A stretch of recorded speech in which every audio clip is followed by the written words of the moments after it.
Muito bem, então hoje nós vamos continuar a nossa aula sobre evolução estelar. Nós vamos continuar estudando os estágios de evolução depois da sequência principal para estrelas, só que dessa vez para estrelas de massa maior que 8 massas solares. Na aula anterior fomos estudando os processos de evolução para estrelas menores que 8 massas solares e hoje nós vamos estudar essas estrelas de alta massa maiores que 8 massas solares. Então, vamos primeiro apenas relembrar alguns conceitos que nós já vimos nas aulas anteriores do nosso curso até aqui e também na aula anterior. Ok? Então, anteriormente, em evolução estelar, o que nós vimos, né, até agora? Nós vimos que a estrela sai da sequência principal justamente pela falta de hidrogênio no seu núcleo, cuja fusão não é mais suficiente para manter a gravidade, né, que está comprimindo a estrela. Então, acaba que, pela falta de combustível no interior da estrela, nós temos que a região interna dela vai contrair e enquanto isso, a região externa dela vai expandir, certo? Então, nós temos esse movimento no interior e exteriormente a estrela acaba se expandindo. A temperatura vai diminuindo até que as camadas externas ficam mais opacas à radiação e isso empurra ainda mais a estrela, tornando ela uma gigante vermelha e ela sobe no ramo das gigantes vermelhas, né? É esse caminho aqui que acontece. Chegando lá no topo da gigante vermelha, o núcleo já tem condição suficiente, ou seja, temperatura e densidade para a fusão do hélio. Estrelas de massa menor que 1,2 massas solares passam pelo flash do hélio, que vai remover a degenerescência do núcleo de carbono, né, do caroço do caroço de hélio. E as estrelas de maior massa que 1,2 massas solares não passam por esse estágio, ok? Também acontece a primeira dragagem ali por causa do envelope convectivo que se estende até o núcleo e traz aquele material do interior para a superfície. Ali que se inicia a fusão do hélio, como havia dito, né? E depois a estrela cai para o ramo assintótico das gigantes, aliás, cai para o ramo horizontal e sobe para o ramo assintótico das gigantes. Por quê? Porque nem o hélio já não é mais suficiente para manter o equilíbrio da estrela, então acontece os mesmos processos de contração da região interior, expansão da região externa, e aí a estrela acaba subindo o ramo assintótico das gigantes, que tem duas coisas importantes, lembram-se? A primeira parte, nós temos uma segunda dragagem para estrelas de baixa massa, né? Por exemplo, estrelas do tipo Sol, estrelas de maior massa podem ter mais dragagens ali. E também uma segunda parte que são os pulsos térmicos, né? Que a estrela acaba sofrendo por essas oscilações de raio e luminosidade causadas pela contínua causadas pela parada e retomada de fusão de hélio lá naquela camada em torno do caroço de carbono e oxigênio, muito embora a principal fonte de energia da estrela seja nessa fase o hidrogênio. Então, era isso que nós já estamos falando, né? Sobre os pulsos térmicos que a estrela passa. Existe até um tipo de estrelas, que são as LPVs, que são estrelas que estão justamente nessa fase. Acontece muita perda de massa. Depois disso, no ramo pós-ramo das assintótico das gigantes, tem a formação da nebulosa planetária, ejeção das camadas externas da estrela que cada vez mais mostram o núcleo, o caroço degenerando de carbono e oxigênio, formando as belíssimas nebulosas planetárias. Né? O que resta dessas estrelas são anãs brancas, é aquele caroço exposto de carbono e oxigênio degenerado, que se mantém justamente pela pressão de degenerescência daquele material ali. Não há fusão nuclear e a estrela está fadada ao resfriamento longo e solitário. Bom, não tão solitário nesse caso, porque nós temos muitas, mas é fadada ao resfriamento. Existem anãs brancas de hélio também, né, que são aquelas estrelas é, menores que o Sol e que não chegam na fase de fusão do hélio, então acabam terminando com um caroço de hélio inerte. Mas as estrelas que fundem o hélio produzem carbono e oxigênio que acabam formando a anã branca no final das contas. E aí nós tivemos aquela breve discussão da diferença na evolução de estrelas do tipo Sol, que tem um núcleo radioativo, e das estrelas que são de massa maior que do Sol, mais ou menos massa maior que 1,3, mais ou menos, massas solares, que vão ter um núcleo radiativo, aliás, um núcleo convectivo.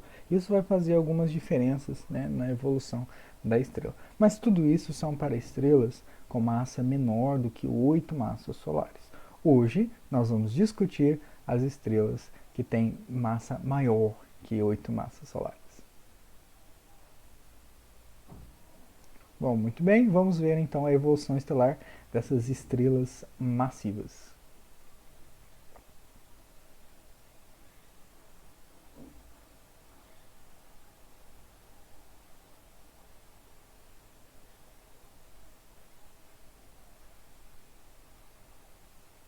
Gente, travou?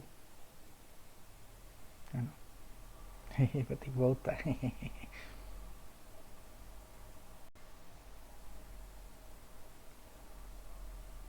Então, como é que vai ser a composição das estrelas nesse caso? Nesse caso, as estrelas são tão massivas que elas conseguem continuar a fusão, o processo de fusão. Elas não param com a fusão do hélio. Elas não param com o caroço de oxigênio e carbono. Elas têm temperatura suficiente no interior para continuar essa fusão. Basicamente, que vai acontecer é, novamente, aquele processo de reajuste da estrela, onde ela vai tentar recuperar o equilíbrio hidrostático frente à perda de combustível, aliás, frente à falta de energia para se manter, para se sustentar. Então, nesses reajustes, ela acaba aumentando a densidade e a temperatura da região interior, o que vai proporcionar a fusão dos elementos mais pesados, a começar pelo carbono e o oxigênio e depois o silício e assim vai. Nós vamos acompanhar isso. Então, a razão da estrela conseguir fazer isso justamente é a sua grande massa, que faz com que ela continue um pouco mais a caminhar, né, a avançar um pouco mais na questão da fusão nuclear. E o que acontece? Então a estrela consegue fundir o carbono. O carbono ele vai fundir em neônio e magnésio. Ela vai também conseguir fundir aquele oxigênio presente no caroço, anteriormente no caroço de carbono e oxigênio. Esse oxigênio vai se fundir em silício e, por sua vez, o silício vai fundir-se em ferro e níquel.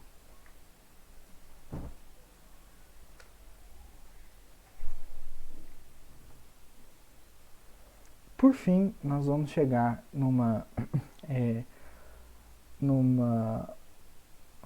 meu Deus. Por fim, nós vamos chegar numa estrutura cheia de camadas, né? E que no meio nós vamos ter, no final das contas, se a estrela tiver massa suficiente, num caroço de ferro. E aí a cobra vai fumar e a vaca vai pro brejo e a gente vai ver que coisa incrível. Coisas muito legais vão acontecer. Então, a composição dessa estrela, ela é basicamente um envelope externo, né, de hidrogênio, um pouco de hélio também, depois uma camada de hélio, depois outra de carbono e oxigênio, outra de oxigênio, neônio e magnésio, outra de oxigênio, magnésio e silício e o caroço de ferro. Em questão de fusão, né, nós vamos ter uma camada.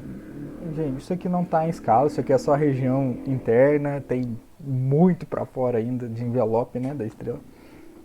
Então, em questão de fusão, nós vamos ter hidrogênio tornando-se hélio, aqui numa camada mais exterior, e adentrando para o núcleo, nós vamos ter hélio fundindo-se em carbono e oxigênio, depois, por sua vez, o carbono fundindo-se em neônio e magnésio, depois o oxigênio formando silício e o silício produzindo ferro e níquel também. E nós vamos ter então essa estrutura, né, essa estratificação da estrela. Como nós podemos estudar os próximos estágios? Nós podemos estudar esses próximos estágios voltando na fase onde nós paramos anteriormente. Então, a estrela vai fazer todos aqueles caminhos para sair da sequência principal, conforme nós vimos na aula anterior, mas agora nós estamos falando de estrelas de alta massa, né? Então, ela vai sair da sequência principal, passando pelo ramo das subgigantes, reduz a temperatura efetiva, o que torna as camadas externas mais opacas, a radiação. Consequência disso, as camadas externas são empurradas para fora, então a estrela sobe o ramo das gigantes vermelhas, começa a fusão de hélio, a estrela vai para o ramo horizontal e depois, quando o hélio começa a faltar, a fusão de hélio não é mais suficiente para manter a estrutura da estrela, ela começa de novo aquele processo de reajuste, contração interna, expansão do envelope externo e sobe o ramo assintótico das gigantes, tendo outros processos de dragagem e também pulsos térmicos, ok? Mas veja só, nessa fase da queima do hélio, nós vamos acabar formando um caroço, dessa vez de carbono e oxigênio, certo? Esse carbono e oxigênio, ele se mantém pela degenerescência dos elétrons, né? E isso atribui a ele uma massa característica máxima, que nós chamamos de massa de Chandrasekhar. Ou seja, para que o núcleo seja estável e não colapse, existe uma massa máxima que ele pode ter, que se ele excede essa massa, a pressão de degenerescência não consegue segurar e o núcleo colapsa. Essa massa limite é a massa de Chandrasekhar, que equivale a mais ou menos 1,44 da massa do Sol. Ok? É um número para a massa de Chandrasekhar. E nós vamos discutir então 3 casos da massa do caroço de carbono e oxigênio que vai definir os processos que vão acontecer na evolução da estrela, ok? A massa ela vai ser menor do que a massa de Chandrasekhar, nós vamos ver esse caso. Vamos ver quando a massa do caroço de carbono e oxigênio está entre a massa de Chandrasekhar e 40 massas solares e quando ela é maior que 40 massas solares. Imagina só o caroço, ok? As estrelas, então, que têm uma massa menor que a massa crítica, que é aproximadamente a massa de Chandrasekhar, ok? Então, o núcleo de carbono e oxigênio não alcançou a massa limite de Chandrasekhar. Então, nós temos um núcleo de carbono e oxigênio degenerado. Basicamente, nessa condição, a estrela vai acabar como uma anã branca, e vai terminar a sua vida se resfriando, certo? Porém, existem casos interessantes para esses caroços, né, que não tem massa menor que a massa de Chandrasekhar, que acontecem com sistemas binários. Nós podemos imaginar, então, um sistema de binário de 2 anãs brancas. 2 anãs brancas que estão orbitando uma às outras. Pode ser assim, do jeito que vocês quiserem. Que estão orbitando uma às outras. Acontece que essa órbita da estrela, das 2 estrelas, desse par de estrelas, vai diminuindo de tamanho, ou seja, as estrelas giram cada vez mais próximas entre si. Por quê? Justamente a variação do momento de quadrupolo das massas, nesse caso, como por exemplo em vários outros sistemas binários, emite ondas gravitacionais. Então, o sistema acaba perdendo energia pela emissão de ondas gravitacionais, como acontecem nos sistemas de buracos negros, de estrelas de nêutrons, e também agora recentemente anunciado no caso que você tem uma estrela de nêutron e um buraco negro numa órbita, né? Então a perda de energia por ondas gravitacionais, o que faz com que as estrelas fiquem cada vez mais próximas. Mais por conservação de momento angular, quanto mais por causa dessa aproximação das estrelas, elas têm que girar mais rápido, né? E quanto mais rápido elas giram, mais ondas gravitacionais elas emitem. Então a coisa é uma espiral da morte, de fato. Não é mesmo? Vai chegar um momento que essas duas estrelas elas vão colapsar, vai ocorrer a coalescência dessas duas estrelas. Se por acaso o produto da coalescência dessas duas estrelas ultrapassar a massa de Chandrasekhar, nós vamos ter então que a pressão de degenerescência dos elétrons não vai ser capaz de suportar a força gravitacional daquele objeto. Então a estrela vai colapsar. O produto da fusão dessas duas estrelas que ultrapassou a massa do limite de Chandrasekhar vai acabar colapsando, pois a pressão de degenerescência dos elétrons não é capaz de suportar o próprio peso da estrela. O que vai acontecer? Vai acontecer que em alguma parte da estrela o carbono vai entrar em ignição, vai começar a fundir-se, e essa fusão vai acabar se espalhando descontroladamente por toda a estrela, por toda a anã branca maiorzinha, né? Anã branca mais massiva. Então isso vai acabar se espalhando por todo o conteúdo da estrela, que é feito sobretudo de carbono e oxigênio, certo? Isso é um flash que acontece, é um flash do carbono, esse processo descontrolado, como se fosse uma reação em cadeia que acontece em toda estrela, iniciando um processo de detonação de fora para dentro. É uma coisa incrível. Então a estrela é detonada, literalmente. Como resultado, a gente tem uma ejeção violenta do material que acaba destruindo completamente a estrela. Um outro caso é quando nós temos uma anã branca e uma gigante vermelha, por exemplo. São duas estrelas bem mais velhas, né, em estágios já avançados na sua evolução. Uma delas já ejetou a nebulosa planetária e tudo mais, ficou só o caroço, ou seja, a anã branca, e a outra ainda está na fase de gigante vermelho. Acontece que, se por acaso o material da estrela vermelha começar a ser absorvido através de um disco de acreção pela anã branca, a massa da anã branca pode ultrapassar a massa de Chandrasekhar.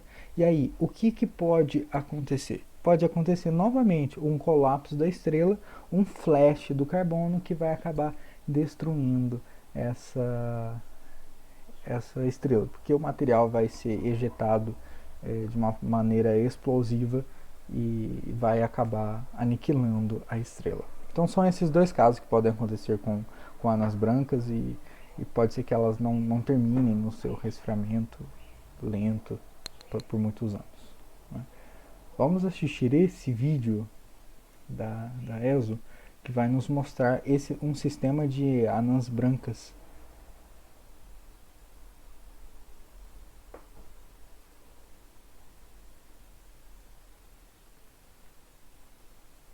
Veja só que nessa fase as anãs brancas perdem energia de sua órbita por emissão de ondas gravitacionais, até que elas se infundem.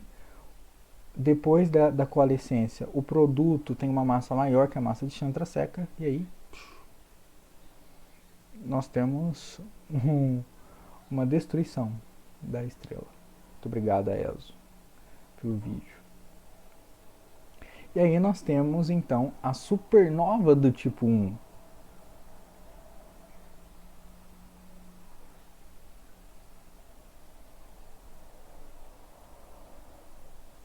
E acontece justamente em pares de estrelas. As supernovas do tipo 1, elas são produzidas por estrelas que estão em pares, são sistemas binários, que acontece daquela forma que nós acabamos de discutir aqui sobre as anãs brancas e que esse vídeo nos mostra. Vamos pensar, a anã branca, que foi totalmente obliterada, vamos dizer assim, foi aniquilada, foi destruída, ela não tem quase nada de hidrogênio. Ela pode ser majoritariamente feita de hélio, com uma finíssima camada de hidrogênio, ou então majoritariamente feita de carbono e oxigênio, com uma finíssima camada de hélio, uma finíssima camada de hidrogênio. Então uma abundância muito menor do que de fato carbono e oxigênio. Então nós podemos pensar, e de fato é assim que acontece, que uma característica da supernova do tipo 1 é a ausência de linhas do hidrogênio no espectro dessa supernova. Então essa supernova não apresenta linhas de hidrogênio no seu espectro, porque a estrela anã branca que foi embora, explodiu, ela não tinha hidrogênio para ejetar e para mostrar nessa supernova. Então por quê? São estrelas desprovidas do envelope de hidrogênio, as linhas de hidrogênio não aparecem no espectro da supernova do tipo 1. Né? E outra característica delas é que, além de serem produzidas por sistemas binários, é que ela ocorre da detonação termonuclear violenta e descontrolada de carbono. Essa frase é muito boa. Detonação termonuclear violenta e descontrolada de carbono, como nós havíamos discutido. Bom, aqui eu tenho mostrando para vocês uma imagem do Kippenham, o espectro de várias supernovas. No caso, veja só, a gente tem linhas de cálcio, silício, ferro, oxigênio. Nessa segunda eu tenho linhas de hidrogênio. Então essa supernova aqui não é do tipo 1. E essa aqui de cima é do tipo 1, porque não temos linhas de hidrogênio aqui. Essa segunda linha de baixo, ela é uma supernova sim, mas é uma supernova do tipo 2, que nós vamos discutir mais para frente. Olha essas outras, os outros espectros, olha só, ferro, silício, oxigênio e tudo mais. Não tem hidrogênio aqui nesse espectro, e na outra aqui também de baixo, nós não temos a presença de linhas de hidrogênio. São essas três supernovas do tipo 1. Nesse caso, as estrelas possuem massa suficiente para continuar a fusão do carbono e outros metais. Lembrando que metal aqui nesse nosso contexto, né, de astronomia, de astrofísica, nesse nosso contexto, sobretudo de evolução estelar, metais significa elementos mais pesados do que hidrogênio e hélio. Então, por exemplo, o oxigênio já é um metal, o carbono já é um metal, o ferro é um metal. Não é metal na tabela periódica, mas nesse sentido de elementos mais pesados, entendeu?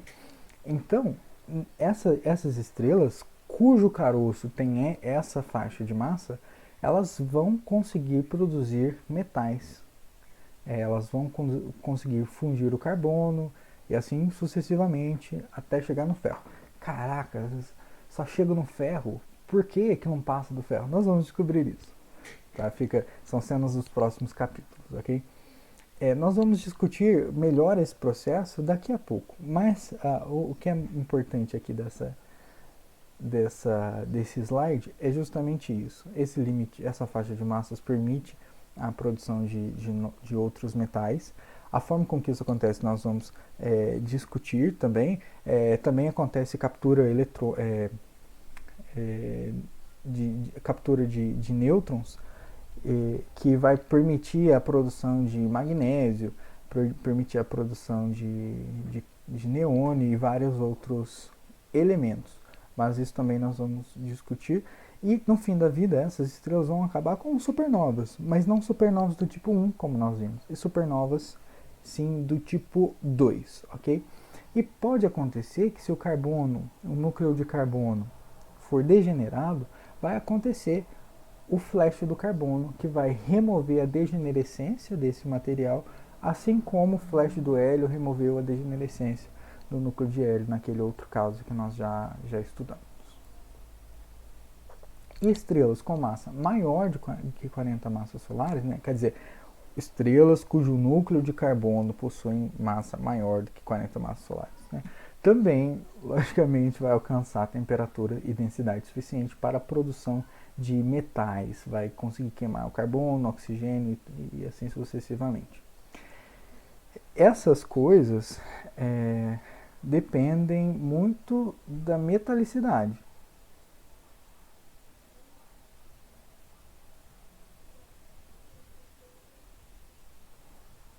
Ou seja, esse limite de massa, esse número 40 massas solares, assim como vários limites que a gente estabelece durante a evolução estelar, vai depender de, ah, do modelo, vai depender das contas, vai depender da massa inicial da estrela, vai depender da metalicidade da estrela. Então, essas coisas podem alterar um pouco, mas de maneira geral, o número que a gente tem que ter na nossa cabeça, certo? Uma estrela, por exemplo, que tem um caroço de hélio de 40 massas solares, ela precisa ter um hélio anteriormente, né, na sua evolução, anteriormente um caroço de hélio de massa de 65 massas solares. E uma estrela de massa inicial de 140 massas solares. Então é uma coisa assim, realmente muito, muito grande, né? E o fim dessa estrela é uma supernova, diferente também nesse caso, que vai ser a supernova do tipo 2, que nós vamos entender como funciona. Então vamos dar uma olhada na evolução de uma estrela. Ok, então vamos ver o caminho evolutivo dessa estrela. Saindo da sequência principal, depois subindo o ramo assintótico das gigantes, olha o tamanho que a estrela já está. Aliás, subindo o ramo das gigantes vermelhas, né? Primeiro, vamos acelerar um pouco, até que começa a queima do hélio, passa para o ramo horizontal e depois ramo assintótico das gigantes. Olha só, cuidado, supernova iminente. E por fim,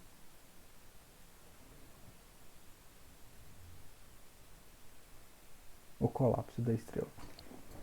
Nós já recebemos aqui um spoiler falando que uma estrela desse tipo vai terminar a sua vida como uma supernova, né? E não é uma supernova como nós havíamos visto no caso das duas anãs brancas, né? Naquele sistema binário, que é uma supernova do tipo 1. Vai ser um outro tipo de supernova que nós vamos estudar nos próximos até o fim da aula. Vamos pegar uma estrela aqui bem mais massiva, de 30 massas solares, vai. 30 massas solares. E vamos acompanhar a evolução dela, olha. Saindo da sequência principal. Veja só o ramo das subgigantes. E olha só, já começa a queima do hélio diretamente. A estrela não sobe o ramo das gigantes vermelhas. Você pode imaginar que ela já está lá, não precisa subir. Mas é porque nessas condições o núcleo tem as condições de densidade de temperatura necessária para começar a queima do hélio. Então essa queima já acontece e aí continua o processo até que ocorra uma supernova. E aí sim, acaba a vida da estrela. E algo muito semelhante vai acontecer para uma estrela de 40 massas solares. Ela já vai direto para a queima do hélio e em seguida termina sua vida como supernova. Muito bem. Como é que nós podemos entender então essa fase, essas últimas fases do momento da vida de uma estrela de alta massa? um fator central que está acontecendo ali no interior das estrelas é justamente a fusão de metais, dos metais. E nós podemos entender esse processo que vai acontecendo durante a vida da estrela a partir de um ciclo. Um ciclo que começa com a fusão, por exemplo, de hidrogênio, né? A fusão que vai acontecendo até que esse combustível seja que esse combustível acabe. Não vai até a exaustão do combustível. Isso faz com que a região interna não consiga mais sustentar a estrela. Então a região interna contrai, certo?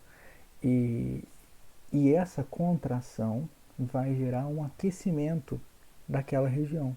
E esse aquecimento vai proporcionar as condições físicas necessárias de fusão novamente, mas é uma fusão de um elemento mais pesado. No caso, seria o de hidrogênio para hélio, como está aqui nessa estrutura, né, estratificada. Hidrogênio para hélio, depois o hélio para carbono e oxigênio, o carbono, por sua vez, em neônio e magnésio, o oxigênio em silício, o silício em ferro e níquel, e essas cinzas de ferro e níquel vão sendo depositadas aqui no caroço mais interno. Então, nós podemos entender esse processo que vai acontecendo nesse ciclo de fusão, exaustão, contração, aquecimento. Fusão, exaustão, contração, aquecimento. E a cada ciclo que a estrela faz, né, a cada vez que a estrela volta ali na fusão, ela está, na verdade, tentando recuperar o equilíbrio hidrostático que ela acaba perdendo com a exaustão do combustível. Então ela vai se reajustando, a região interna se contrai e assim vai. Esse é o processo que vai acontecendo. Mas convém que notemos o seguinte: essa estrutura vai sendo formada, essa estrutura estratificada, né? Aqui nós temos uma imagem do Kippenham mostrando justamente de forma diferente essa imagem que nós temos do lado direito. A do esquerdo é do Kippenham, que nós temos a composição da estrela. O interessante é que ele traz alguns valores de temperatura, de densidade e também da quantidade de massa, né, que nós temos aqui na composição. Então, começando de fora para dentro, tirando a parte do envelope e tudo mais, nós temos aqui 0,60 da massa total da estrela vai estar concentrada numa camada rica em hidrogênio e hélio, que vai ter hidrogênio fundindo-se em hélio. Okay? Depois, 0,10% da massa da estrela vai estar aqui nesta camada de hélio. 0,05% da massa da estrela, ou seja, 5% da massa da estrela, vai estar aqui concentrada na forma de carbono e oxigênio. 15% da estrela vai estar nessa outra camada mais interna, na forma de oxigênio, neônio e magnésio. 2% da estrela, da massa da estrela, vai estar aqui na forma de oxigênio, magnésio e silício. E 8% da estrela vai estar aqui concentrado na forma de silício, né, e também de ferro e níquel. Ora, entre essas camadas, por exemplo, entre a primeira camada rica em hidrogênio e a segunda camada rica em hélio, entre essas duas está acontecendo a fusão de hidrogênio e hélio. E o produto dessa fusão do hidrogênio, que é o hélio, vai sendo depositado na camada de baixo, o que enriquece essa camada com hélio. Entre a camada de hélio e a camada de carbono ali de baixo está acontecendo justamente a fusão pelo processo triplo alfa, fazendo com que o produto da fusão pelo processo triplo alfa, ou seja, carbono, seja depositada na camada de baixo, e oxigênio também. Então nós temos uma camada rica em carbono e oxigênio, e abaixo uma camada rica em neônio e magnésio. Acontece que entre essas duas camadas está acontecendo a fusão de carbono em neônio e magnésio. E assim vai. Então, a fusão está acontecendo nessas partes intermediárias, ok? É interessante a gente saber disso, porque pode ter material que está ali que não está em fusão ainda, não alcançou temperatura suficiente para que isso aconteça, ok? Mas com os reajustes da parte da região interna da estrela, isso pode ser possível, sim. E então são só dois jeitos de se comparar. E vejamos que a temperatura, logicamente, cresce na região cresce na direção do centro da estrela. Aqui nós temos o log de T, né?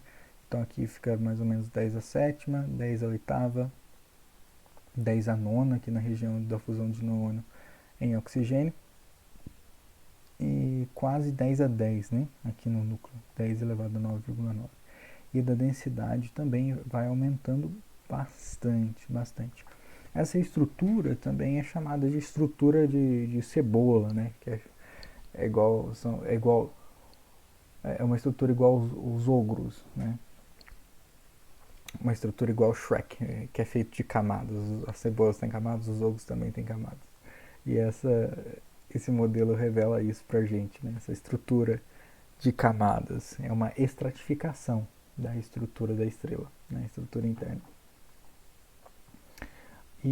Mas nós podemos ver nessa figura aqui vários detalhes interessantes a serem discutidos, mas sempre que a gente olhar para essa imagem aqui, em verde, nós vamos lembrar justamente de todos esses elementos que não vão estar aqui tão explícitos assim, mas é um exercício muito interessante a gente destrinchar essa imagem.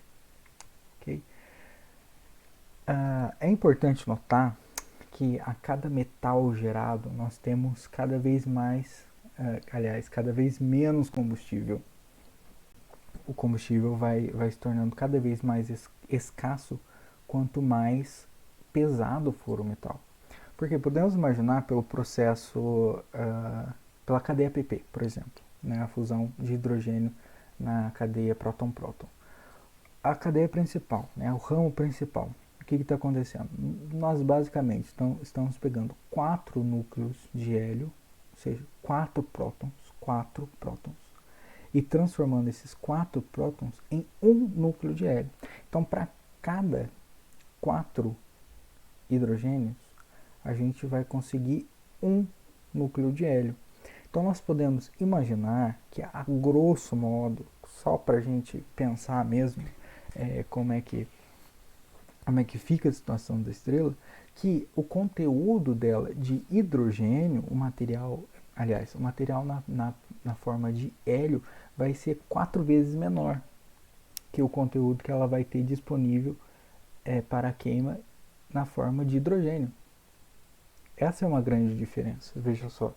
Então, o que ela vai ter disponível de hélio para a queima vai ser menor que o que ela tem de hidrogênio disponível para a queima.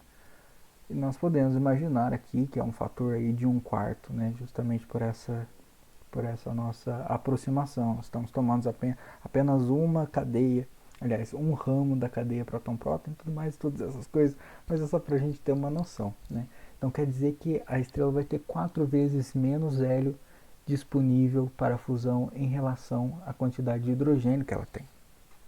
Vamos pensar na fusão do hélio, processo triplo alfa, né? Triplo alfa, 3 núcleos de hélio para formar um núcleo de carbono. Então nós podemos estimar, só pensar, né, vamos fazer esse exercício, de que a quantidade de carbono disponível para a fusão é 3 vezes menor que a quantidade de hélio que ela tem disponível para a fusão. Isso, assim, imaginando que ela vai queimar todo o hélio, né? O que resulta em uma quantidade 12 vezes menor do que aquilo disponível na forma de hidrogênio.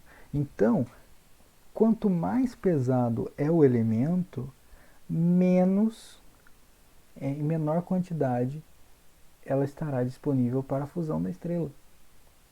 Então o combustível vai se tornando mais escasso à medida que ele vai ficando mais pesado. Então vamos ver como acontece primeiro a fusão do carbono. A situação da estrela nesse momento seria o envelope uma região, uma casca de queima de hidrogênio, uma casca de queima de hélio, e essa queima do hélio está depositando as cinzas de carbono e oxigênio em um caroço, certo? À medida que vai acontecendo a fusão de hélio, mais carbono e oxigênio vai sendo depositado nesse caroço, né? E os processos de queima do carbono, no caso, quando começa a sua fusão, são representados por essa equação. Como que a estrela começa, aliás, quando a estrela começa a fundir o carbono, começa a fusão do carbono? Quando o combustível de hélio não é mais suficiente para manter a estrutura da estrela, então a região interna contrai, aumenta a densidade de temperatura, até proporcionar um ambiente favorável à fusão do carbono, ok? E para fundir o carbono, né, como ocorre a fusão do carbono? O carbono ele se junta com o núcleo de hélio, o que torna oxigênio. Esse oxigênio se junta por sua vez em mais um núcleo de hélio, o que torna-se neônio, e esse neônio vai juntar com mais um núcleo de hélio e tornar-se magnésio, ok? Mas no final de tudo nós temos uma liberação de energia. Nós também temos aqui uma outra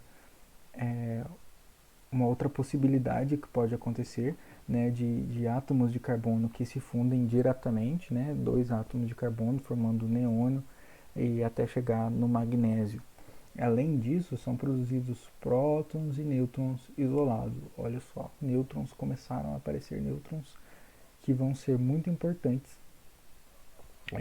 nos processos bem já próximos da morte da estrela.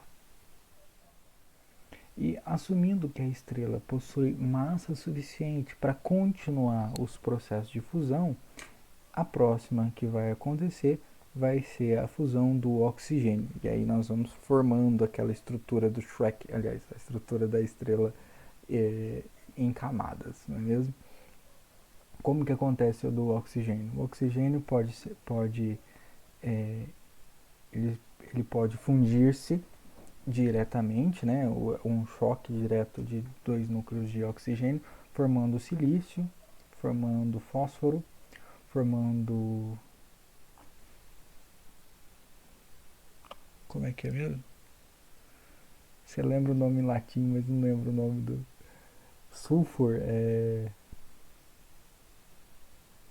Sulfur é em latim. Enxofre. Formando enxofre, enxofre 31 e enxofre 32 também. Todos esses processos aqui liberam energia. E pode ocorrer essa fusão aqui do oxigênio, formando o magnésio, mas que essa equação aqui ela é endotérmica. Mas de forma geral nós temos liberação de energia. Ok? Sulfur, isso. Sulfur é em latim, é enxofre. Ok. E finalmente, né, quando a temperatura é alta o suficiente, ou seja, ali na casa do 3 vezes 10 a 9 kelvins, nós temos a fusão desse silício que vem sendo produzido aqui. E como ocorre essa fusão do silício? Dois núcleos de silício eles se fundem, formando um núcleo de níquel, como nós podemos ver aqui. O níquel decai em um núcleo de cobalto, mais um elétron e um antineutrino, aliás, isso, um antineutrino do elétron, nesse caso, porque eles são da mesma família, certo? A gente tem conservação do número bariônico, o número leptônico aqui, e esse neutrino é da família dos elétrons.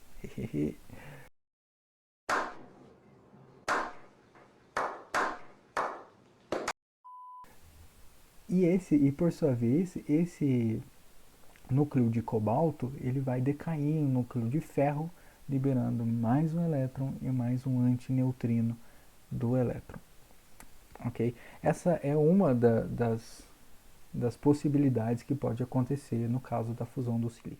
E nós vemos que o que está acontecendo é que o silício ele está formando ferro, basicamente. Então nós temos que a estrela vai depositando ferro como produto da sua fusão. Ela vai depositando aqui no centro, formando dessa vez um caroço de ferro. E temos também um pouco de silício, que é produzido também por outras reações dos outros elementos já citados, que porventura não vai se fundir e vai ficar ali misturado com o ferro. Mas, sobretudo, a gente tem a produção do ferro, e o ferro está sendo depositado ali no centro da estrela, e agora que a vaca vai para o brejo e que a cobra vai fumar. Por que a fusão acaba no ferro, né? Por que para ali? Porque o ferro, ele é o elemento divisor de águas, certo? Você pode pensar assim, nos elementos que nós conseguimos liberar energia através de fusão. São os elementos que têm menor energia de ligação por nucleon do que o ferro.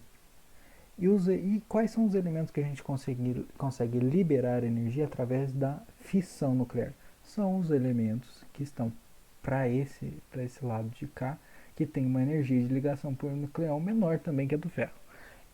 Acontece que o ferro, ele está no pico, ele é o elemento de maior energia de ligação por nucleon.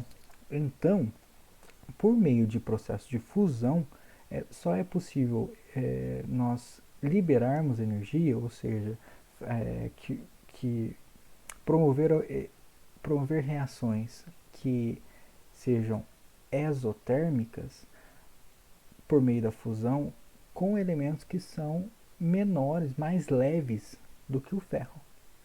Do contrário, a gente não libera energia, a gente consome energia.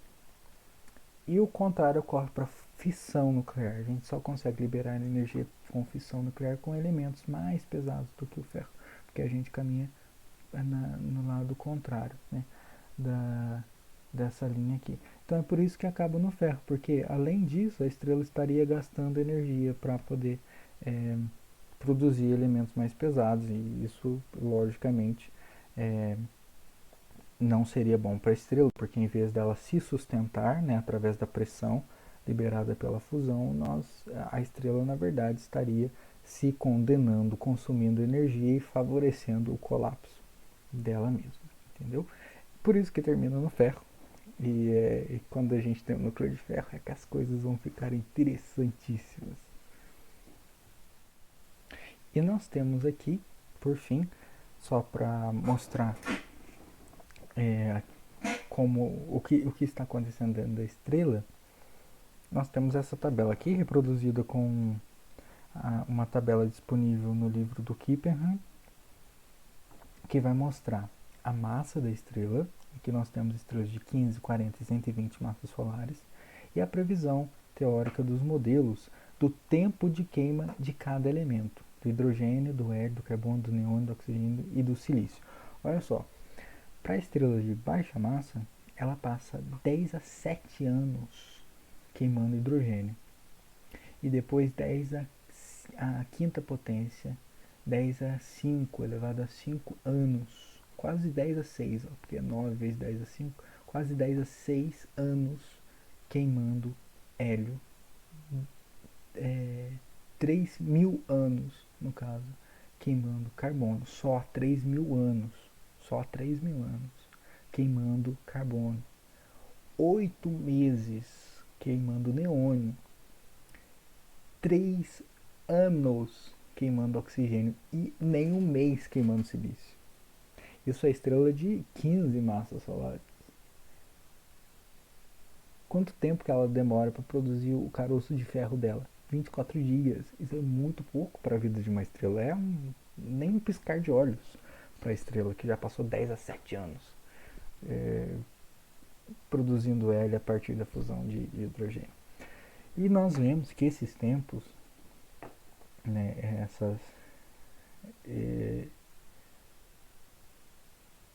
que esse tempo vai diminuindo conforme a massa da estrela aumenta. Veja só, aqui a estrela de 40 massas solares já vai passar 10 a 6 anos queimando hidrogênio, e a estrela de 120 massas solares vai passar 10 a 6 anos também, só que é 2 vezes 10 a 6 e não quase 5, né? E assim sucessivamente. Vamos olhar esses casos extremos aqui, que enquanto a estrela aqui de 15 massas solares demora 8 meses para queimar um neônio, a de 40 massas solares demora 48 dias. E a de 120 massas solares demora 24 dias, um mês para queimar o neônio, sabe? 9 dias para queimar o oxigênio e 3 horas para queimar o silício e fazer o núcleo de ferro. 3 horas. Então, quando começa a queimar o silício e produzir ferro, é porque o negócio já está acabando, entendeu? E dependendo da massa, quanto maior a massa da estrela, mais rápido é esse processo. Uma estrela de 120 massas solares, 3 horas de vida que ela tem. Uma estrela de 40 massas solares, 5 dias. 5 dias. E uma estrela de 15, como nós já vimos, tem um mês. Um mês de existência. É simples assim. Então, quando o ferro começa a ser produzido, é porque a coisa já está realmente estão nos últimos momentos da evolução da estrela.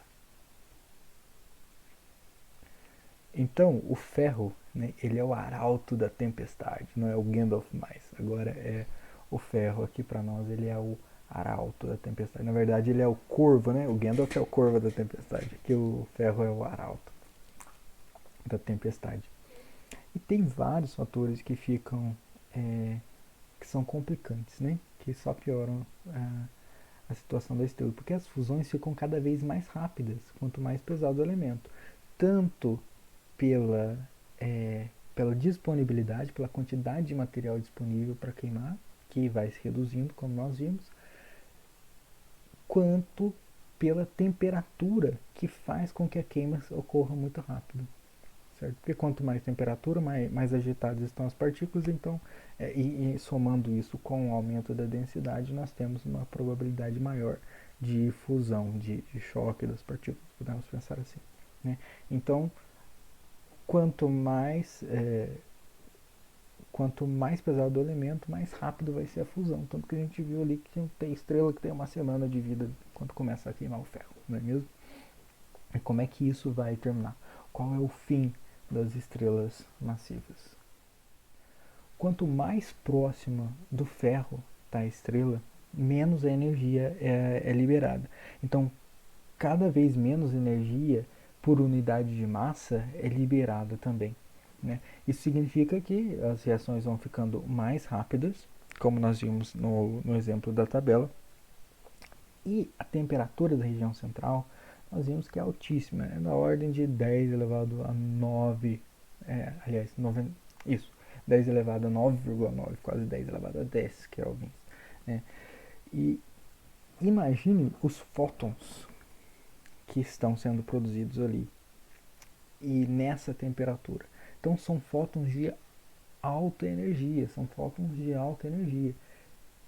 Infelizmente, esses fótons, eles têm energia tão alta, mas tão alta, que eles conseguem destruir os núcleos pesados. Os fótons começam a destruir os núcleos pesados. E esse processo se chama fotodesintegração. Né?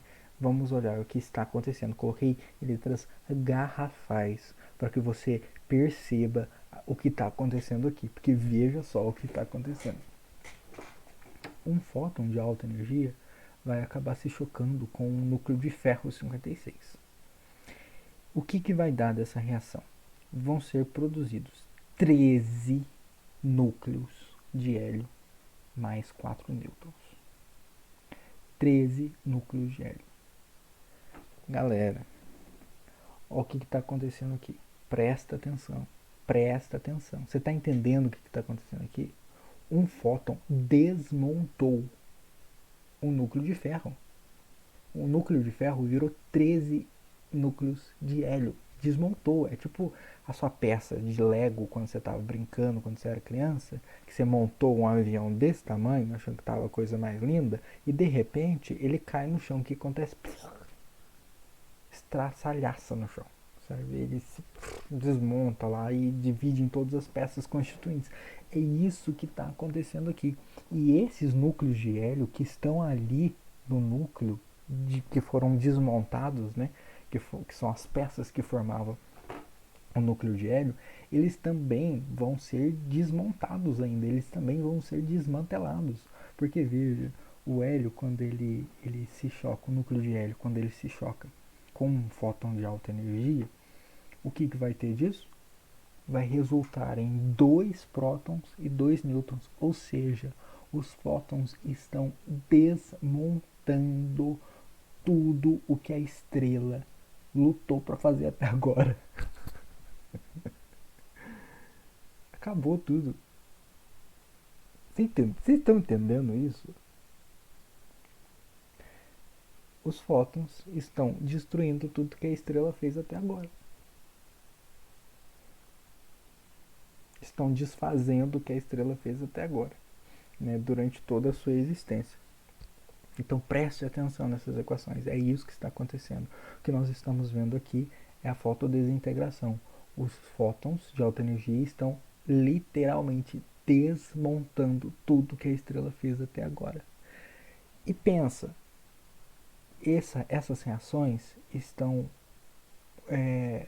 consumindo fótons, porque você precisa de um fóton para juntar ali e desmontar tudo. Então essa equação está consumindo fóton. Essa equação é endotérmica, está retirando energia do núcleo. Ferrou.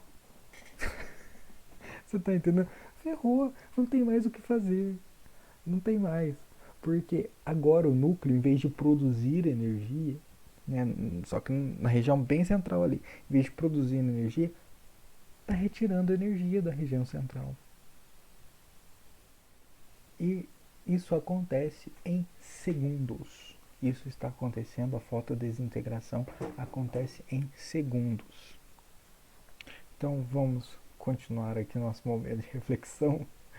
Então nós temos ferro que está se tornando prótons e nêutrons, certo?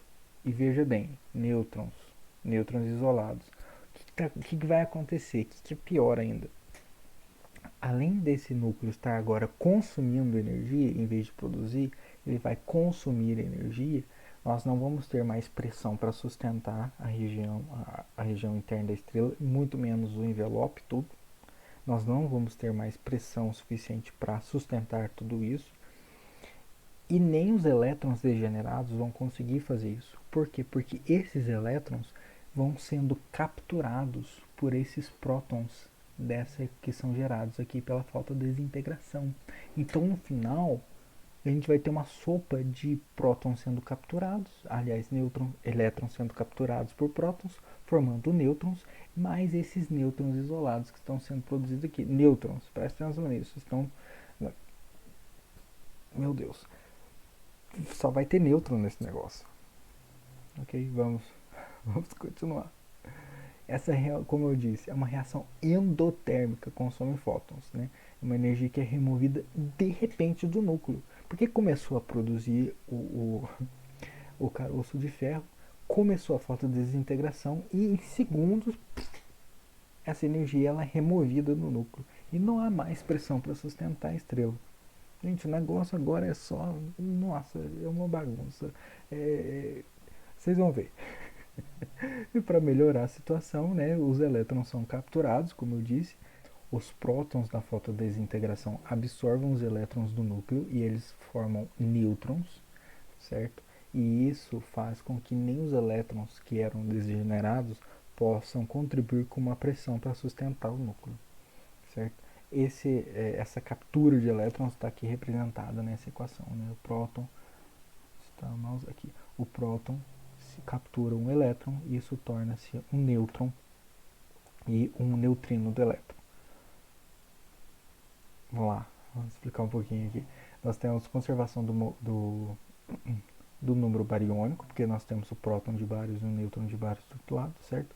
Conservação do número leptônico, porque nós temos um elétron aqui e um neutrino do elétron.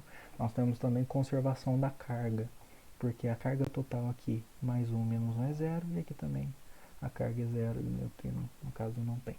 Tem outros números que também se conservam, mas basicamente nós vemos essa conservação aqui desses números nessa equação, ok?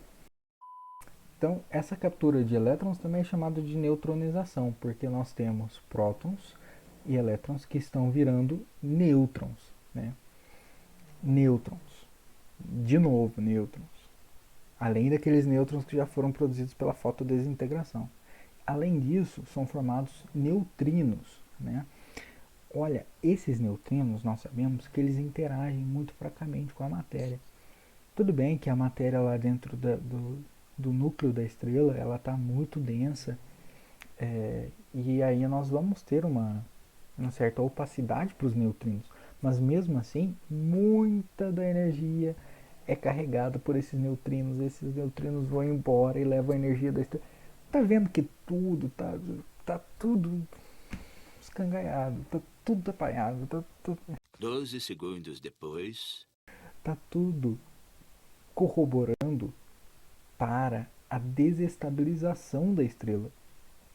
Começou com a fotodesintegração, desmontando tudo que a estrela fez durante a sua existência.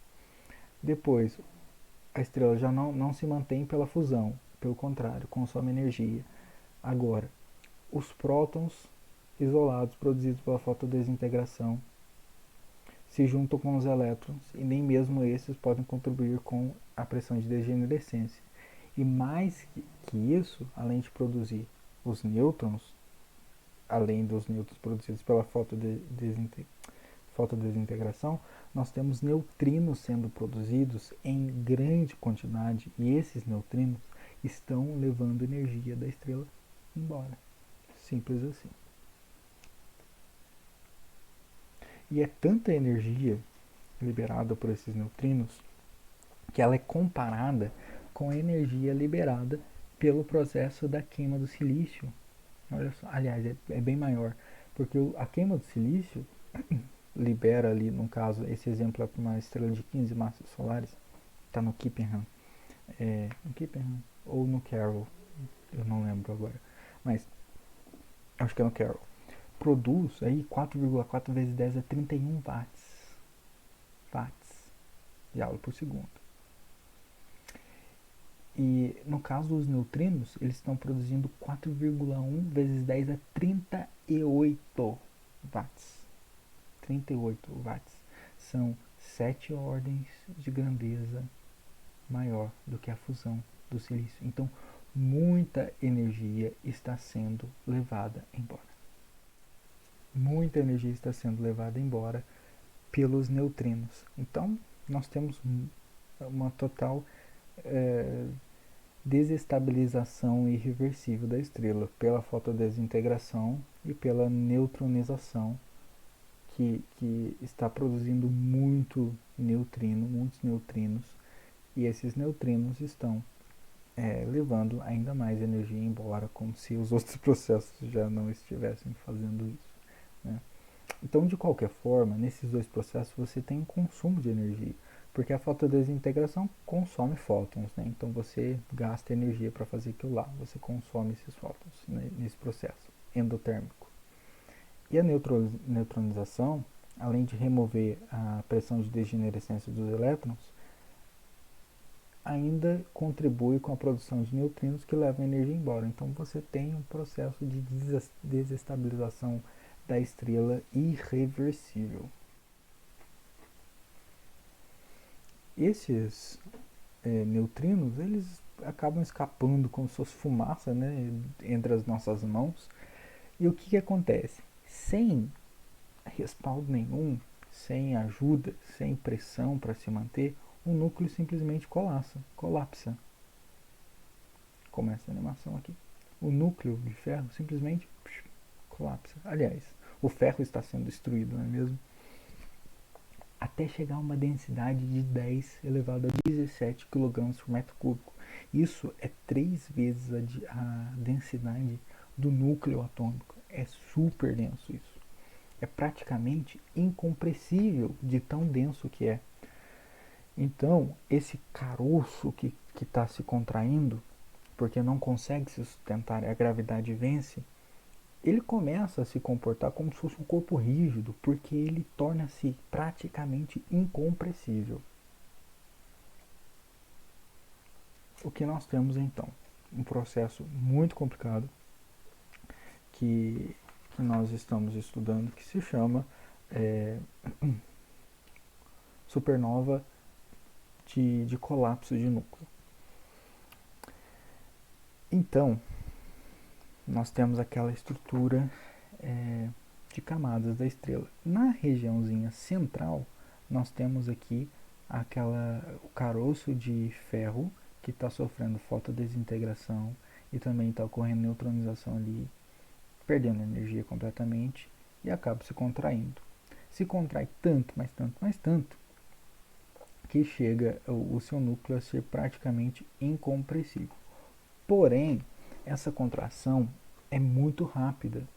É tão rápida que não dá tempo de avisar as camadas superiores, as camadas que estão mais acima desse caroço, mesmo na região central. Porque isso acontece numa velocidade maior, mais alta do que a informação consegue se propagar até lá, que vai ser a velocidade do som ali naquele meio. Mas o importante é que o núcleo colapsa muito rapidamente e as outras camadas começam a cair em cima desse núcleo. As camadas de cima ficam meio que suspensas por um instante e começam a cair em cima desse núcleo em colapso. Mas ele já está tão denso, que é praticamente incompressível. Então, nós vamos imaginar aqui uma superfície muito rígida e o material caindo de todas as direções. Quando o material chega e encontra essa barreira rígida, o que acontece? Um ricochete.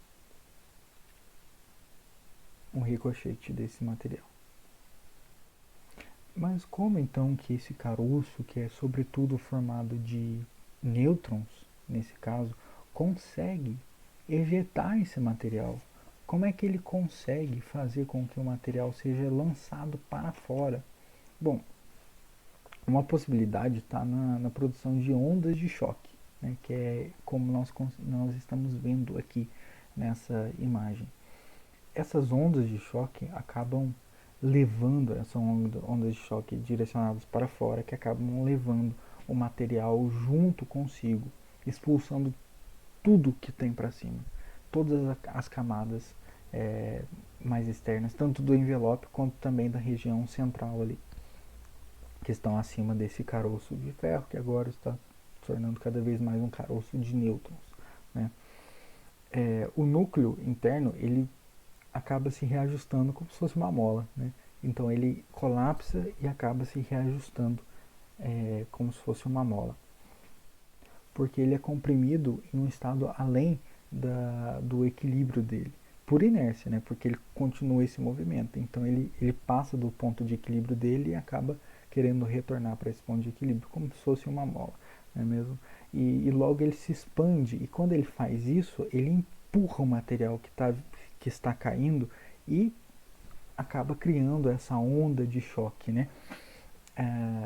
Essa onda de choque que expulsa o material. Então o material está caindo, mas ao mesmo tempo essa parede de nêutrons está se reajustando aqui, e esse reajuste acaba empurrando o material, lançando ele para fora por meio de uma onda de choque que vai se espalhando, que é o que nós vemos aqui nesta imagem, essa região vermelha, esse contorno vermelho, acompanhado dessas setas de direção, mostram para gente a onda de choque que vai levando consigo o material que está caindo, representado aqui por essa região mais escura, com essas setas apontadas para o centro da estrela. E aí a onda de choque acaba levando tudo. Tem um problema, né? A energia das ondas de choque, ela é utilizada, é um problema, que essa energia das ondas de choque, ela é utilizada para a fotodesintegração do que sobrou de ferro que não foi fotodesintegrado. Ainda tem ferro ali, não no núcleo, não naquela região que está totalmente colapsada ali, mas nos arredores ainda sobrou um pouco de ferro, e a energia da onda de choque acaba desintegrando esse ferro. E aí a gente pode pensar que mas e agora? O que, que vai expulsar, né? O que, que vai dar conta de expulsar todo esse material? Porque se você faz algumas estimativas, apenas cerca de 1% da energia da onda de choque original que sobra. Então, como que a estrela vai conseguir expulsar as camadas externas, como nós estamos dizendo? Acontece agora, nós temos mais uma contribuição dos neutrinos, que estão sendo produzidos em uma quantidade gigantesca, e as condições do interior estelar agora estão é, muito mais densas do que estavam nas condições anteriores, né? E essa densidade do material vai produzir, vai gerar uma opacidade para os neutrinos, que vão acabando por terminar de empurrar as camadas externas da estrela. Então nós temos essa contribuição dos neutrinos para terminar de empurrar o material da estrela, porque se dependesse apenas da energia inicial da onda de choque, isso não seria possível. Ela foi gasta na fotodesintegração. Então, com isso, o material da estrela ela é expulso de forma violentíssima, violentíssima. E em apenas alguns segundos são o tempo mais que suficiente para o núcleo colapsar e o material ricochetear, gerar aquela onda de choque e tudo mais. Existem várias simulações, inclusive algumas que vocês podem encontrar no YouTube, que são simulações dessa onda de choque. Aí você consegue ver essa onda de choque se propagando e é super interessante. Eu recomendo que vocês deem uma procurada. E isso acontece em segundos. Em segundos tudo isso acontece e a estrela simplesmente explode de uma maneira catastrófica, que acaba com a estrela, né? Acaba com a grande maioria daquilo que era observado anteriormente como a estrela, né? Isso que nós acabamos de descrever, isso que nós vemos que acontece, essa coisa tão dramática que está acontecendo, nós chamamos de supernova. Nós temos uma supernova, e é uma supernova gerada por colapso de núcleo. O que, que fica para trás, já que tudo que a estrela tinha foi ejetado por esses processos intrincados e super conectados e também complexos, né? O que fica para trás? Bom, o que fica para trás é justamente aquele caroço agora feito de nêutrons. É isso que vai ficar para trás, certo? Então o que nós vamos ter vai ser exatamente uma estrela de nêutrons. Por conservação do momento angular, essa estrela de nêutrons vai girar muito rápido para se fazer essa estimativa de que você tem um giro muito rápido dessas estrelas. Por exemplo, tem estrelas de nêutrons de milissegundos, que é o período de rotação de milissegundos. Então são coisas muito rápidas. Vocês já devem ter ouvido falar que na verdade são os relógios mais precisos do universo, que se atrasam a cada não sei quantos anos, que é uma coisa absurda, e que podem estar atrasando por emissão de ondas gravitacionais também, né? E é isso, e elas são resultado da explosão violenta de uma estrela através de uma supernova. Porém, pode acontecer também de sobrar um buraco negro, porque a massa daquele caroço de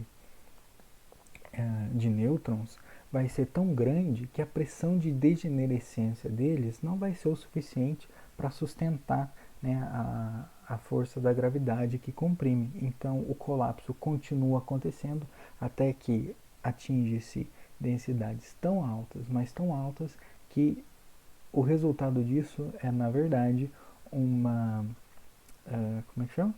Uma singularidade espaço-temporal, que nós chamamos de buraco negro. E de qualquer forma, nós temos sempre relacionado à produção desses dois objetos, seja uma estrela de nêutrons, seja um buraco negro estelar, nesse caso, nós temos a produção de neutrinos em uma quantidade exorbitante. Muitos neutrinos são produzidos e muitos neutrinos a produção de muitos neutrinos está relacionada à formação desses objetos, seja estrela de nêutron, seja buraco negro estelar. E o que nós vemos como resultado são essas impressionantes remanescentes de supernova. Essa aí é a famosa supernova do caranguejo, né? Em que nós vemos essa fantástica pintura do universo. E bem no meio ali, escondidinho, tem uma estrela de nêutrons que sobrou, que tem um período muito definido na ordem dos milissegundos. Muito estudada essa estrela de nêutrons. Uma característica desse tipo de nebulosa não, de supernova, é que dá para se perceber linhas de hidrogênio no espectro, diferente da supernova do tipo 1. Então essa é a supernova do tipo 2. Penso que você tem. Isso aqui eu aprendi o macete no INPE. Você tem o 2, você corta a forma H de hidrogênio que você tem linhas de hidrogênio no espectro desse tipo de supernova. Ok, parou. E são coisas simplesmente fantásticas que nós temos no universo. E elas são muito brilhantes. São um dos eventos mais brilhantes que nós conhecemos no universo. Tão brilhante que tem uma luminosidade comparável à de uma galáxia inteira. Só uma curiosidade. Se vocês forem pesquisar nos livros, vai estar escrito supernova, normal, como nós falamos. Mas no plural vai estar escrito supernovae, com AE no final, supernovae. Isso acontece justamente porque a palavra está relacionada com o latim, é a declinação do primeiro caso no latim, a primeira declinação do latim, onde o singular é supernova e o plural fica supernovae, ou supernovae, certo? Com A e no final. Mesma coisa acontece com a palavra data, né? Data, de dados. Data é plural e um dado só é datum, porque no latim datum é um nome neutro que no plural fica data. 2000 anos depois. Isso acontece justamente por causa dessa língua também muito interessante que é o latim. Bom, vamos acompanhar mais um vídeo da ESO mostrando a concepção artística de como seria o universo se nós pudéssemos enxergar tantas supernovas assim e várias delas explodindo em várias galáxias, não é mesmo? E esses eventos são muito brilhantes, como nós vimos, liberam uma quantidade exorbitante de energia.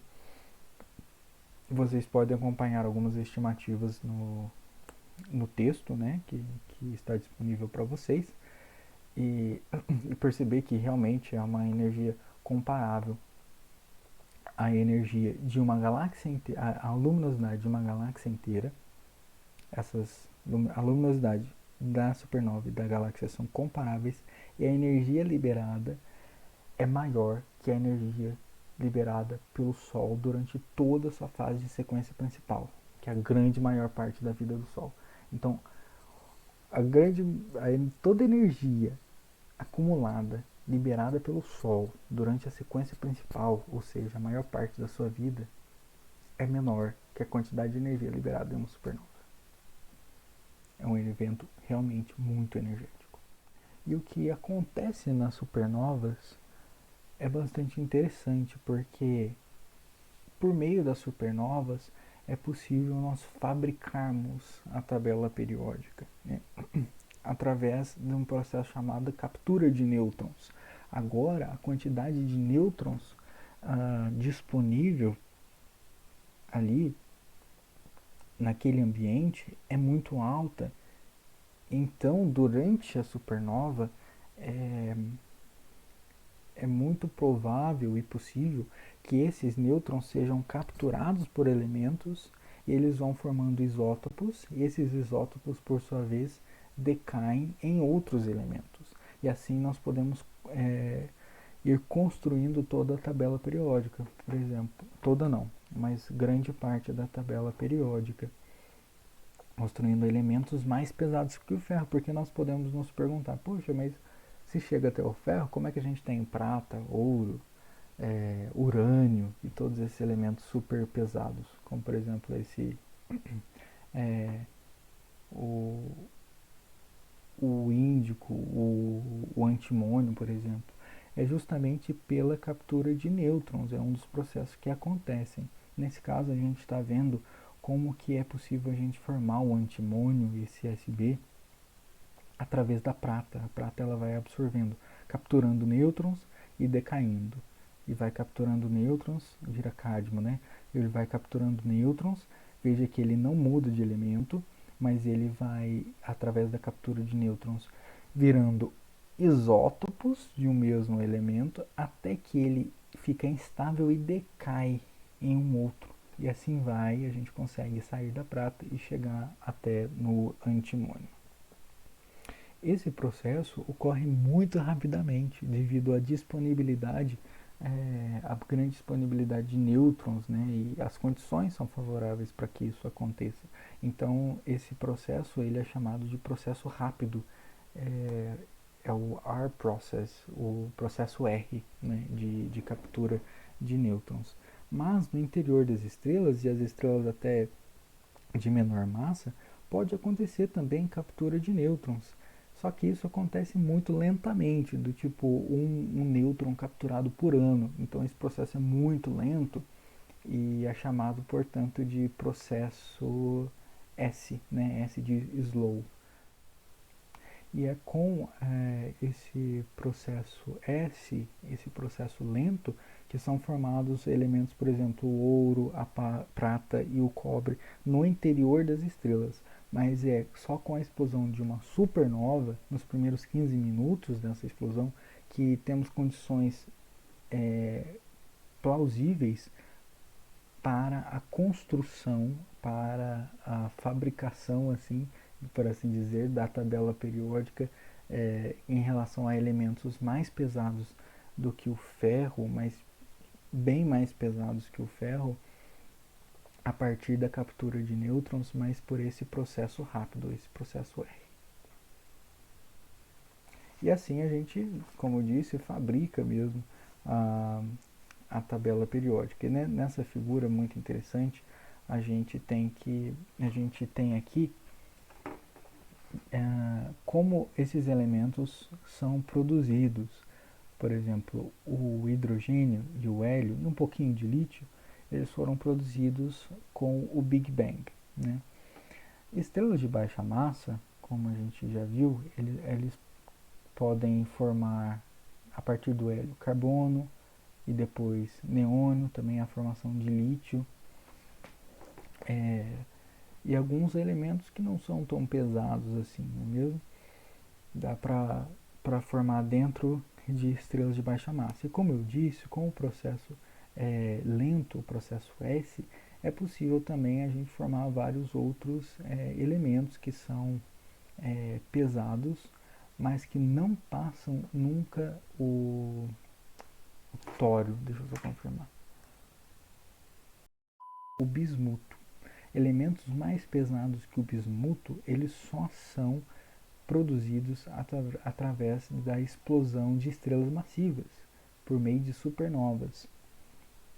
Também alguns outros elementos são produzidos, por exemplo, pela coalescência de duas estrelas de nêutrons. Isso foi confirmado na detecção da onda gravitacional GW170817, que teve a sua contrapartida no espectro eletromagnético, que foi uma cascata desde raios gama, passando por raio-x, ultravioleta, infravermelho e vários comprimentos de onda, certo? E através dessa detecção conjunta que inaugurou a astronomia multimensageira com ondas gravitacionais, foi possível mostrar que o processo de captura de nêutrons rápido acontece sim na fusão de duas estrelas de nêutrons.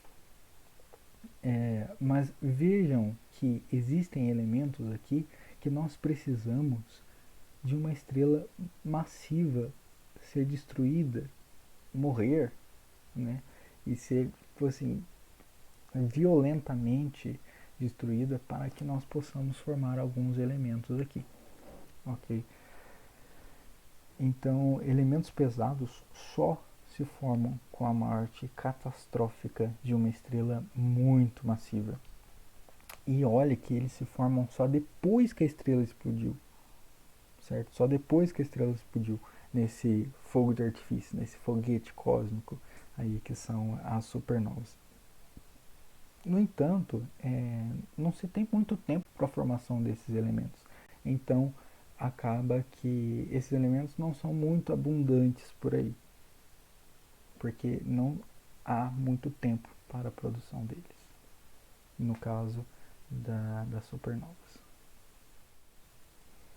E a partir daí nós podemos perceber um ciclo da vida das estrelas, né?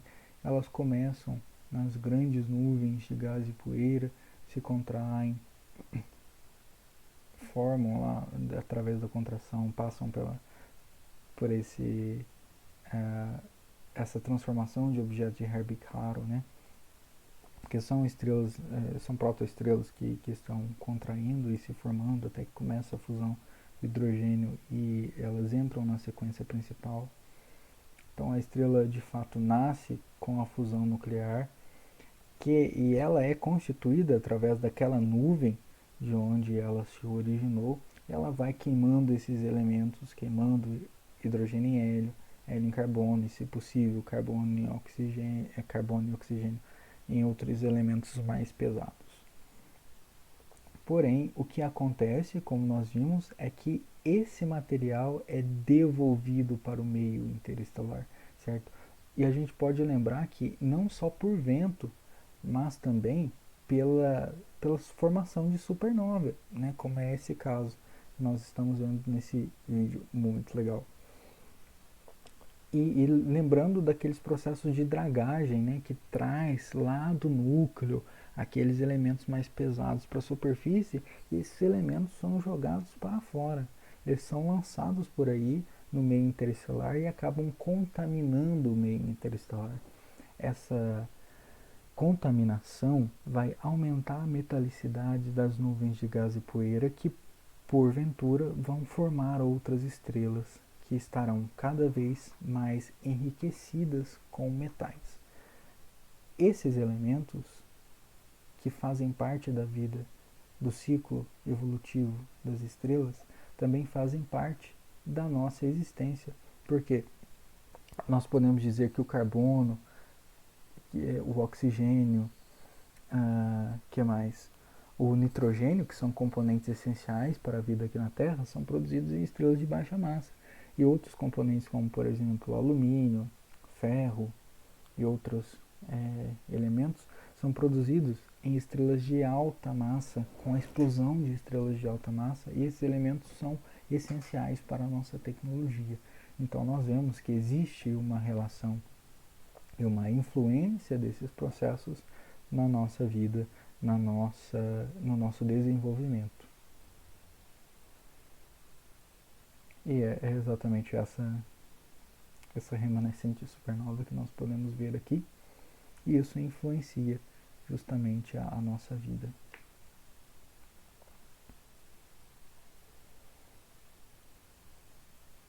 Nós podemos dizer que o carbono, o oxigênio e o nitrogênio, eles são elementos produzidos em estrelas de baixa massa, né? E, por exemplo, o alumínio, o ferro, o cobre, eles são elementos produzidos pela explosão catastrófica de estrelas de alta massa. E esses elementos influenciam a nossa vida aqui na Terra. O nosso Sol foi formado a partir de uma nebulosa que possuía certa certo nível de metalicidade que já foi contaminada pela morte de outras estrelas que lançaram esses elementos mais pesados e que formam, constituem a Terra, que constituem as coisas e os recursos que nós temos aqui. Então tudo que nós utilizamos, né? Todas essas coisas foram formadas, à exceção do hidrogênio, um pouco de hélio e lítio. As outras coisas todas foram formadas nas forjas gigantescas e muito quentes das estrelas. É lá que essas coisas foram formadas e que influenciam muito na nossa vida. Sobre, por exemplo, na tecnologia, nós precisamos de alumínio, precisamos de cobre e tantos outros metais que foram produzidos nessas estrelas também. Então nós vimos que tudo que nos cerca foi feito, foi forjado, foi fabricado no interior das estrelas e também na morte delas, das estrelas mais massivas. Por exemplo, como nós já dissemos, o cobre, o ferro e esses elementos pesados foram formados na morte das estrelas. Mas também nós podemos perceber que o cálcio de nossos ossos, o oxigênio que nós respiramos, o carbono das nossas células, o ferro das nossas hemácias, todas essas coisas, elas foram produzidas no interior das estrelas. E que aquilo que foi produzido lá no céu reflete justamente em nós. Nós somos feitos da mesma coisa que as estrelas são. Nós somos parte desse universo, um átomo de átomos. Nós somos feitos do pó das estrelas. Então pense nisso quando você olhar para uma noite estrelada.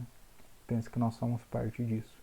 Nós fomos feitos, né, desse mesmo material que permeia todo o universo. Que nós fomos feitos de céu.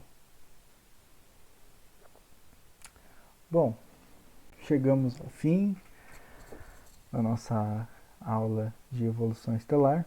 Agradeço muito a paciência e a presença de todos vocês que tiveram essa aventura, né, de conseguir me aguentar aqui, conseguir me aturar durante esse tempo. Nós temos alguns exercícios para serem feitos, estão muito fáceis, espero que vocês gostem. Estou disponível para responder quaisquer dúvidas que vocês tenham e também espero que essas aulas tenham agregado a vocês na formação de vocês, no curso de vocês. E é isso. Muito obrigado pela oportunidade de estar com vocês e até a próxima.